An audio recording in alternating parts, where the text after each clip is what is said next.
ఇస్తారు. మనం మన కోసం బతకూడదురా. చచ్చినా బతికినా మొట్టమొదటి దేవుని కోసం బతకాలి, రెండు ప్రజల కోసం బతకాలమ్మా. మనం మొర్దెకై ట్రైనింగ్. మనం దేవుని కోసం బతకాలి, రెండు ప్రజల కోసం బతకాలమ్మా. ఇస్తారు ఎల్లురా, ఆయన చిత్తం అయితే ఆయన నిన్ను ఓకే చేస్తాడు. వేద్దాం ఒక రాయి, ఏముందంట. ఒకవేళ వర్కౌట్ అయిందనుకో రాణివవుతావుగా. రాణివైతే మనకు కొంచెం అవకాశం ఉంటుంది కదా. ఆ దుర్మార్గులు మన మీద అటాక్ చేయకుండా తప్పకుండా వెళ్తానంది, పోయింది, సాధించింది. సృష్టికర్తకు ఒక భరోసాగా నీవు ఉండగలిగావా?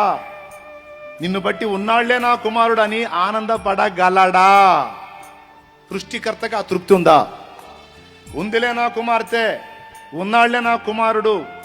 ఆ గ్రామానికి, ఆ కుటుంబానికి, ఆ బంధువర్గానికి, ఆ సమాజానికి, ఆ పట్టణానికి, ఆ జిల్లాకి, ఆ రాష్ట్రానికి దీపం వంటి నా కుమార్తె ఉన్నది, దీపం లాంటి నా కుమారుడు ఉన్నాడు అని దేవుడు అనుకోనగలిగే స్థితిలో నువ్వు ఉన్నావా? భక్తి చేస్తున్నావా?